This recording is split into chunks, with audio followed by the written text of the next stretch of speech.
Hi viewers, welcome or welcome back to the channel. In this video lecture, we will cover the topic the Mauryan Empire, which is lesson 6th of class 11th Tamil Nadu NCERT Ancient History.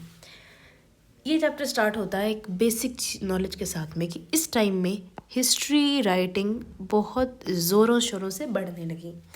अब आप सोचोगे कि ये क्या पढ़ा तो हमने, history writing अगर स्टार्ट ही अब हुई है तो ये पीछे क्या था। यहाँ पे भी हिस्ट्री राइटिंग हो रही थी, पर मौर्यन एम्पायर के अंदर कुछ ज़्यादा मतलब उसके बारे में पता लगने लगा लोगों को, कुछ ज़्यादा लेवल पे लिखना स्टार्ट हुआ।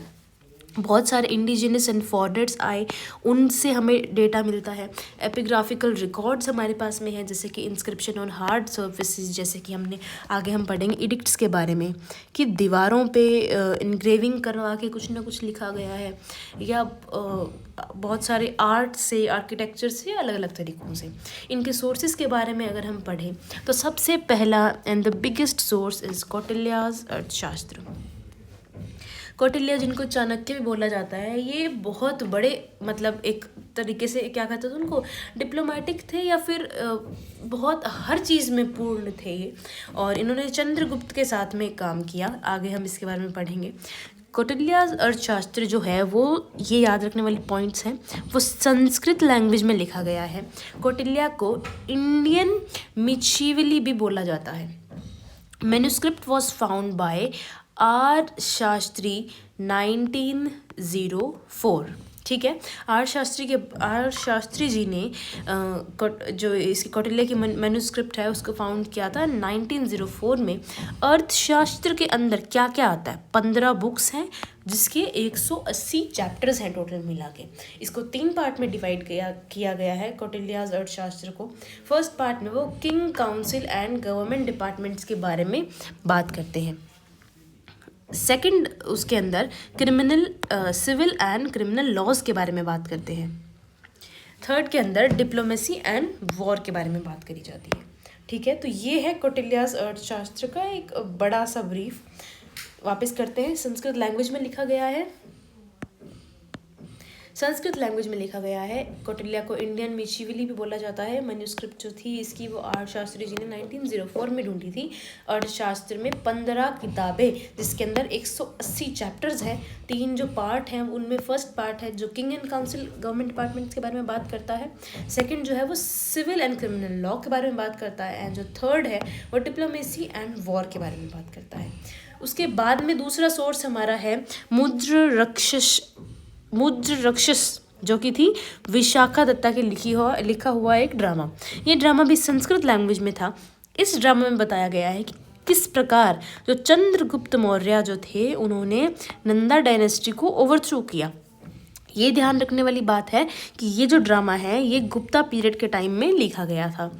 फिर है मेगास्थनीज इंडिया, एक ग्रीक एम्बेसडर थे चंद्रगुप्त मौर्य के कोर्ट के अंदर। इन्होंने पाटलिपुत्र के बारे में बताया और कि मौर्यन एम्पायर के अंदर किस तरीके से जो मिलिट्री थी वो ऑर्गेनाइज्ड थी, ये सब हमें बताया गया है मेगास्थनीज इंडिया की जो इंडिका बुक थी उसके अंदर। ठीक है, पुराण एंड बुद्धिस्ट लिटरेचर में भी बहुत सारी नॉलेज है। जो हमारे श्रीलंका के क्रॉनिकल्स हैं, जैसे कि दीपावास्म एंड महावास्म, इसके अंदर भी बहुत सारे क्या एविडेंस पाए गए हैं मौर्यन एम्पायर के बारे में।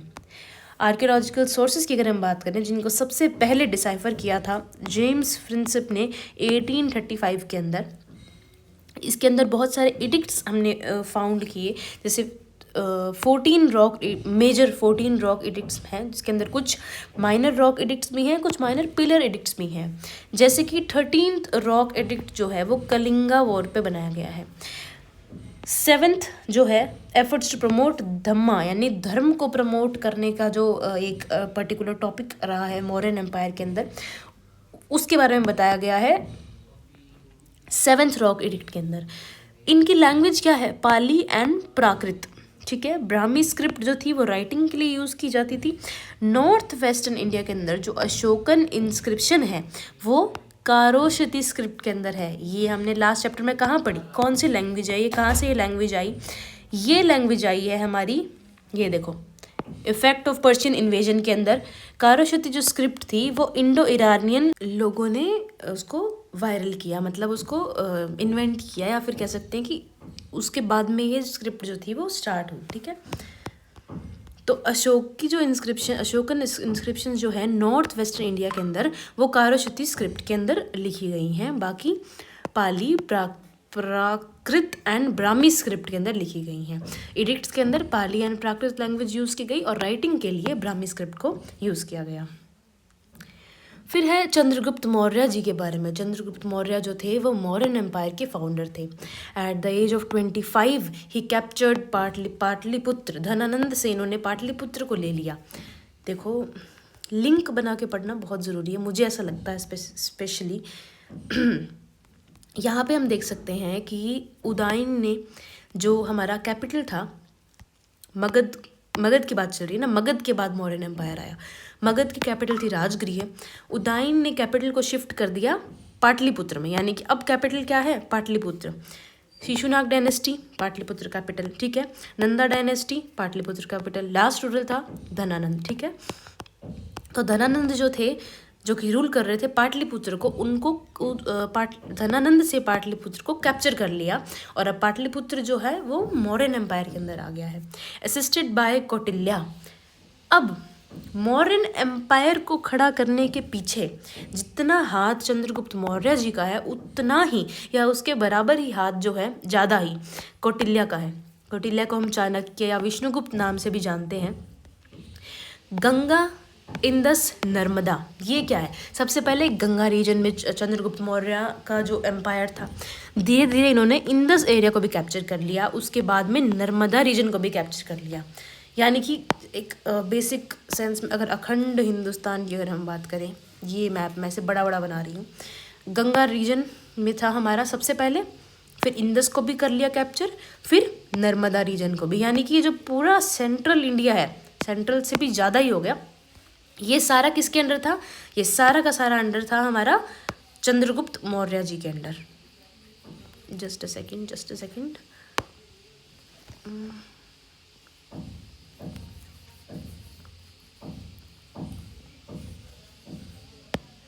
ठीक है, गंगा, फिर इंदस, फिर नर्मदा रीजन। 305 BC के अंदर चंद्रगुप्त मौर्य जी जो थे उन्होंने सेल्यूकस निकेटर पे हमला किया, जो कि नॉर्थ वेस्ट इंडिया में को कंट्रोल कर रहा था। जीत हासिल हुई, इनके अच्छे गुड अलायंस बने। सेल्यूकस निकेटर जो था उन्होंने सीड कर लिया था एरिया अराकोसिया एंड गेड्रोसिया। और उन्होंने अपनी जो बेटी थी वो मौर्यन प्रिंस के साथ, मतलब उनकी शादी कर दी। और जो मेगास्थनीज जो थे मौर्यन कोर्ट के अंदर उनको भेजा गया एज अ ग्रीक एम्बेसडर। देखो इसका भी लिंक बनेगा, ये रहा मेगास्थनीज इंडिका, ये ग्रीक एम्बेसडर थे चंद्रगुप्त मौर्य के कोर्ट के अंदर, जिनको किसने भेजा? सेल्यूकस ने भेजा। ठीक है, as a Greek ambassador in modern court. Chandragupta Maurya ने सेल्यूकस निकेटर को 500 एलिफेंट्स भी गिफ्ट किए। मौर्यन चंद्रगुप्त मौर्य के बाद में आते हैं बिंदुसर। ठीक है, बिंदुसर जो थे उन्होंने क्या किया? कॉन्कर कर लिया। ये मैंने लिख थोड़ा फ्लो में नहीं रखा शायद, तो थोड़ा समझने में मुश्किल हो सकता है कुछ पॉइंट्स में, पर ये आप थोड़ा सा ऐसे। ठीक है, ग्रीक एम्बेसडर बिंदुसर को बोलते हैं अमित्रगथा, यानी कि स्लेयर ऑफ एनिमी, दुश्मनों को मारने वाला। ठीक है, बिंदुसर जो था उसने मैसूर तक कॉन्कर कर लिया था, यानी कि डेक्कन को भी कॉन्कर कर लिया था। मौर्यन एम्पायर पहले कहाँ तक था? गंगा, इंदस और नर्मदा तक था डीप में, अब डेक्कन में मैसूर तक कैप्चर कर लिया है। डी मैचेस जो थे एम्बेसडर थे, सायरन किंग ने उनको भेजा था। सायरन किंग का नाम क्या था? Antonius I। ठीक है, बट अब ये बात है कि बिंदुसर तो आगे, पर चंद्रगुप्त मौर्य ने क्या किया? चंद्रगुप्त मौर्य ने क्या किया? सरवाना बेलगोआ वो चले गए, नियर मैसूर के पास में है, और एक जैन मॉन्क के साथ में उन्होंने अपना जीवन मतलब आगे स्पेंड किया, लेड बाय भद्रभगु, यानी कि वो जैनिज़्म के स्टेप्स पे जाने लगे और वहाँ पे उन्होंने अपनी लाइफ को एंड तक वो उधर रहे। उसके बाद में आते हैं अशोका द ग्रेट। बिंदुसर के बेटे थे अशोका, पर ऐसा माना जाता है कि दो स्टोरीज हैं कि अशोका ने आगे करते हैं इसको मेरे को।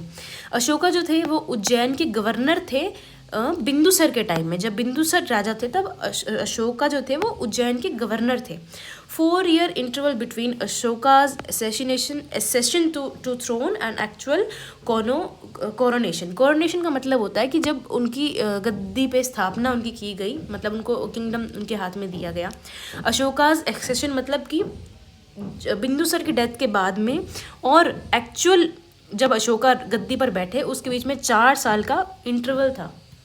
अब इसकी दो स्टोरीज हैं। साइलनीज क्रॉनिकल्स के हिसाब से, यानी कि जो श्रीलंकन स्टोरीज हैं उनके हिसाब से, उनमें दीपावास्म एंड महावास्म में लिखा गया है कि जो अशोका थे उन्होंने अपने 99 भाइयों को मारा, जिनमें से कि 1+1 नहीं, इसमें ही एक उनके बड़े भाई सुशीमा भी थे। ठीक है, ये बताया गया है किसके अंदर, साइलनीज क्रॉनिकल्स के अंदर। उसके बाद में तारनाथ ऑफ तिब्बत में बताया गया है कि अशोका ने सिर्फ 6 ही भाइयों को मारा था। Ashoka embraced Buddhism under influence of Buddhist monk Upagupta. ये आया है हमारा 3rd काउंसिल। ये देखो हमने इधर पढ़ा भी था। फर्स्ट काउंसिल जो थी महाकश्यपा, 2nd काउंसिल वैशाली में हुई, किसने करवाई थी ये नाम कमेंट सेक्शन कीजिए। थर्ड काउंसिल जो थी वो अशोका ने कन्वीन करी पाटलिपुत्र के अंदर। और यहाँ तक ही सिर्फ कौन से टाइप की बुद्धिज़्म, कौन से टाइप का बुद्धिज़्म यहाँ तक वो था वो भी मुझे बताइए, और इसके बाद में कौन से टाइप का बुद्धिज़्म स्टार्ट हो गया ये भी मुझे कमेंट में बताइए। बाद वाला मैं बता देती हूँ महायान था, अभी मुझे ये वाला कमेंट सेक्शन में बताइए। अशोका ने क्या किया, बुद्धिज़्म को एम्बेरेस किया। उपागुप्त जो थे बुद्धिस्ट मॉन्क उनके साथ में। अशोका ने क्या किया, शाक्य उपासक अशोका शाक्य उपासक बन गए। 2.5 साल बाद में एक भिक्षुक बन गए। उन्होंने अब हंटिंग भी गिव अप करी, बोध गया वो गए, और स्पेशल ऑफिसर उन्होंने बनाया धर्म महात्मास के नाम से। ये एक इस तरीके से चल रहा है, यानी कि ये पहले अशोका ने एक शाक्य उपासक बने, फिर 2.5 साल बाद में भिक्षुक बने। उन्होंने हंटिंग को भी छोड़ दिया, बोध गया वो गए। एक स्पेशल ऑफिसर बनाया गया धर्म महात्मास के नाम से।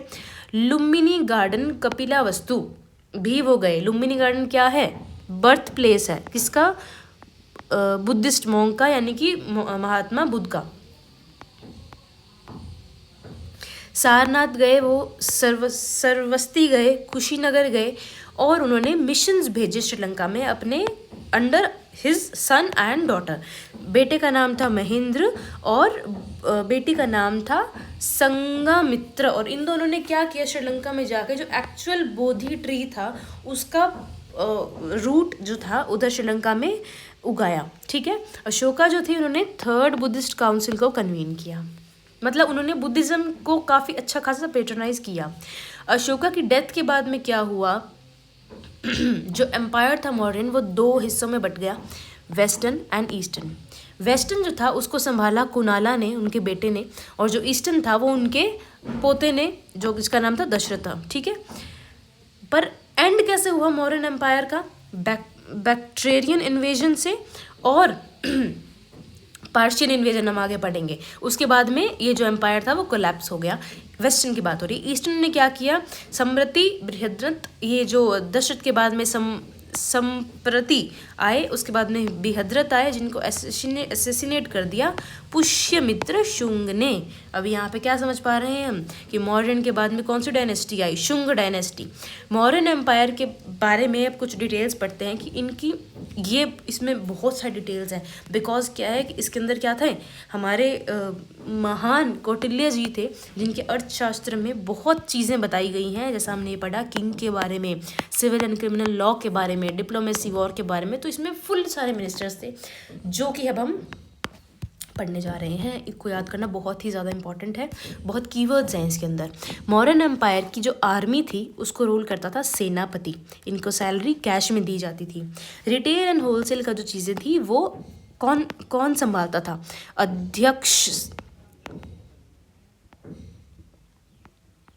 अध्यक्ष, ठीक है।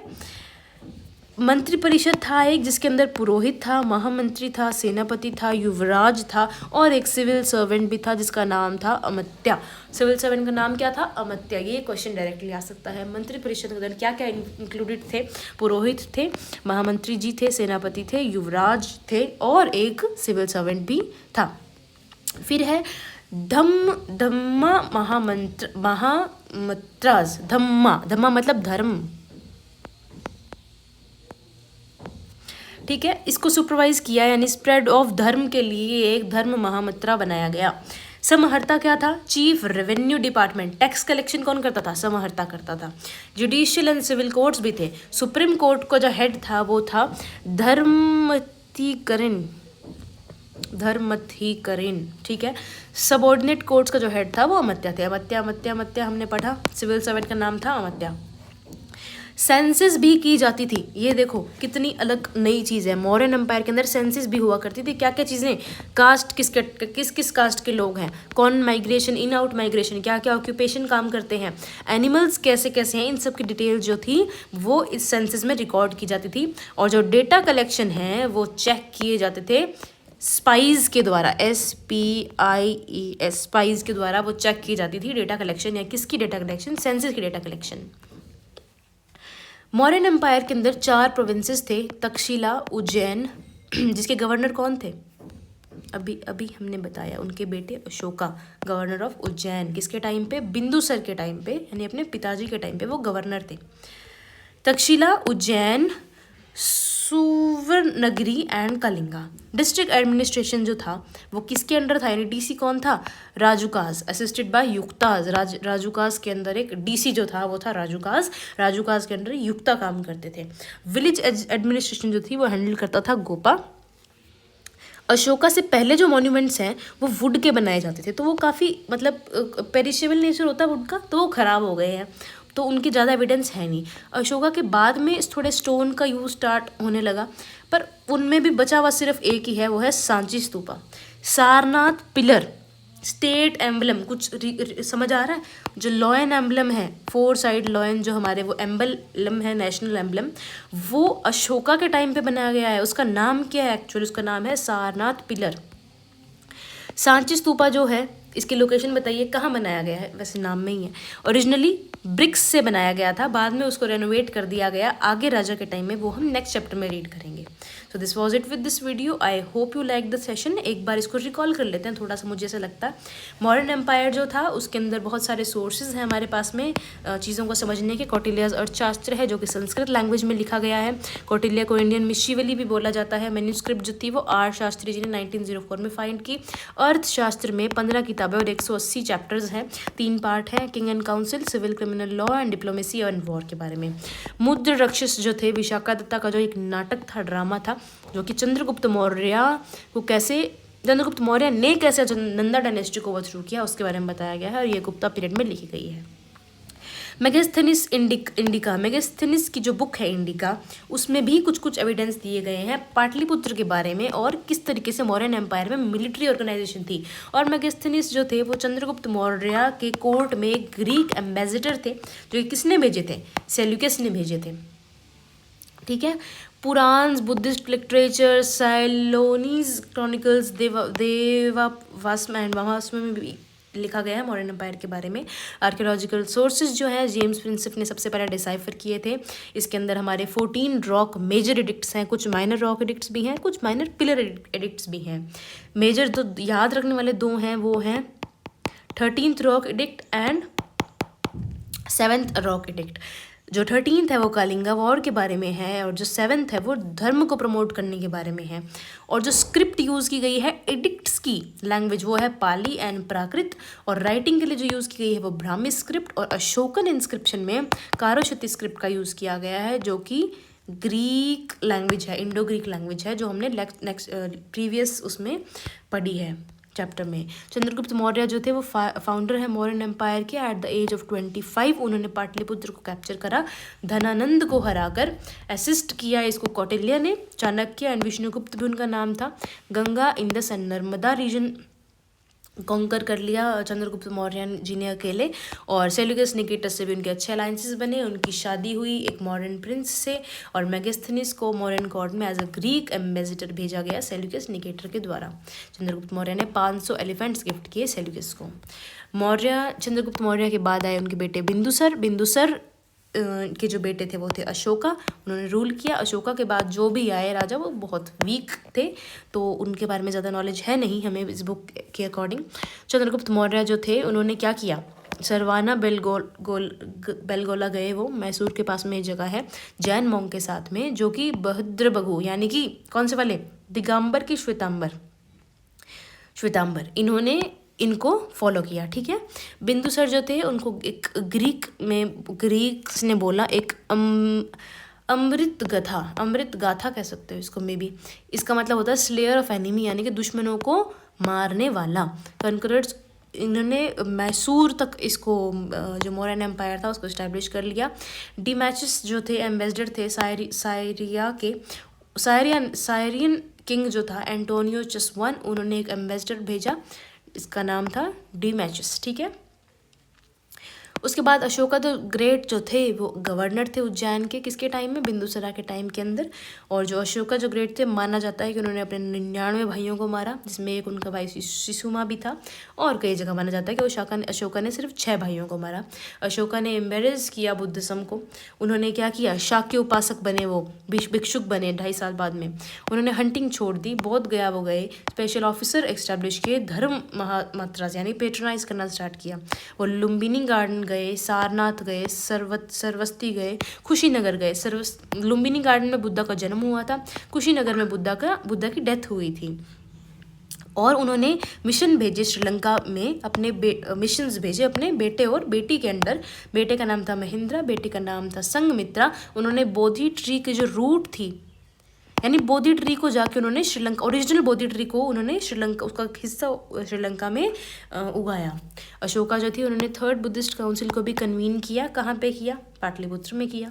अशोका की जो डेथ थी उसके बाद में 2 हिस्सों में बट गया था मॉडर्न एम्पायर, वेस्टर्न में एंड ईस्टर्न में। वेस्टर्न को संभाला कुनाला ने जो उनके बेटे थे, ईस्टर्न को संभाला दशरथन ने जो उनके ग्रैंडसन थे। वेस्टर्न तो खत्म बहुत ही जल्दी हो गया क्योंकि बैक्टीरियन इन्वेजन हो गया था, उससे ये तो किंगडम यहीं ख़त्म हो गया। ईस्टर्न जो था वो थोड़ा बहुत चल पड़ा। दशरथाई ग्रैंडसन थे, उनके बेटे संप्रति थे, फिर बृहद्रथ थे जिनको एसोसिएशन करते, जिनका पुष्यमित्र शुंग, जो कि हम नेक्स्ट चैप्टर में पढ़ेंगे। ये हमारी है नेक्स्ट डायनेस्टी, शुंग डायनेस्टी। अब कुछ बताए गए हैं, कुछ जो मेजर ऑफिसर्स थे मॉडर्न एम्पायर के अंदर। सेनापति थे जो कि आर्मी के हेड थे, इनको सैलरी कैश में दी जाती थी। रिटेल एंड होलसेल को संभालते थे अध्यक्ष। मंत्री परिषद था एक, जिसके अंदर पुरोहित, महामंत्री, सेनापति, युवराज थे, और साथ में एक अमात्य भी था जो कि सिविल सर्वेंट का काम करता था। धर्म महामंत्रस बनाए गए जो कि सुपरवाइज करते थे स्प्रेड ऑफ धमा। समहर्ता था जो कि रेवेन्यू डिपार्टमेंट का चीफ था। जुडिशियल कोर्ट के, सुप्रीम कोर्ट के अंदर तो था धर्म तितकरीन, ये हेड था। सबऑर्डिनेट कोर्ट को हैंडल करता था अमात्य जो कि सिविल सर्वेंट थे। सेंसस हुआ करती थी जिसमें कास्ट, ऑक्यूपेशन, एनिमल, माइग्रेशन, इन सब की डिटेल्स कलेक्ट की जाती थी, और ये डेटा कलेक्शन चेक की जाती थी स्पाइस के द्वारा। 4 प्रोविंसेस थी, तक्षशिला, उज्जैन, सुवर्णनगरी, कलिंगा। जो डिस्ट्रिक्ट एडमिनिस्ट्रेशन था, डीसी वाला काम जो था आज के टाइम का, और राजकुतास करते थे। राजकुतास के अंदर आते थे राजूकास के अंदर आते थे युक्तास। विलेज एडमिनिस्ट्रेशन जो थी वो गोपा के अंदर होती थी। अशोका से पहले जो मॉन्यूमेंट्स है वो वुडन थे, तो वो खराब हो गए हैं, स्टोन वाले उसके बाद के हैं, जिनमें से एक सांची स्तूपा ही बचा है। सारनाथ पिलर भी अशोका के टाइम पे बनाया गया है, जिसको इंडियन गवर्नमेंट ने स्टेट एम्बलम की तरह माना है। सांची स्तूपा जो था वो ओरिजिनली ब्रिक्स का बना हुआ था। So thank you so much, please do like, share and subscribe. Thank you so much.